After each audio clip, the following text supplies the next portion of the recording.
Holding politicians to account, I'm Lilley with TheRebel.Media. We've got people in the media and elsewhere holding politicians to account over the Syrian refugee crisis. We're getting quotes popping up from Chris Alexander and Jason Kenney that are unrelated to the story of the Kurdi family, but being used to bash them, show they're uncaring. I want to bring it a little closer to home and a bit more recently. I want to point to the 4 different TV interviews that I've seen Fin Donnelly, the New Democrat MP for Coquitlam, the MP that represents Tima Kurdi, and who went on the air 4 times on Thursday and said that he had been involved in trying to get Abdullah Kurdi to Canada. We know that's not the case, but Fin Donnelly went on the air time and again and claimed that he was intimately involved, even though, as it turns out, Tima Kurdi never applied to have Abdullah and his family come to Canada. She applied to have her brother Mohammed, who's living in Germany, come to Canada. Let me show you what Fin Donnelly said time and again.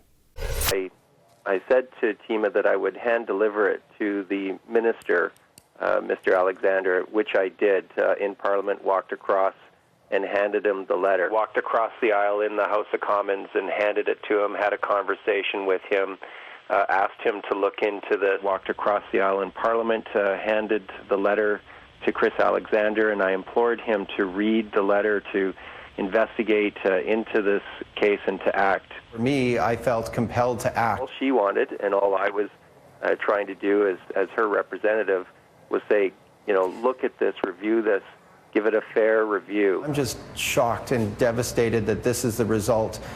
Where's the apology from Fin Donnelly for spreading false information?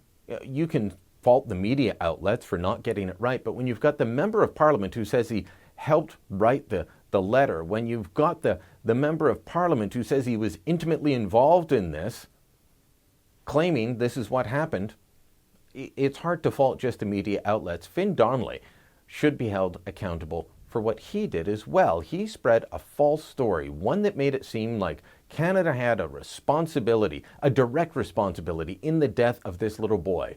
That's not the case. Fin Donnelly owes the media an apology. He owes the family an apology. He owes the public an apology. Tom Mulcair, you owe the people one as well.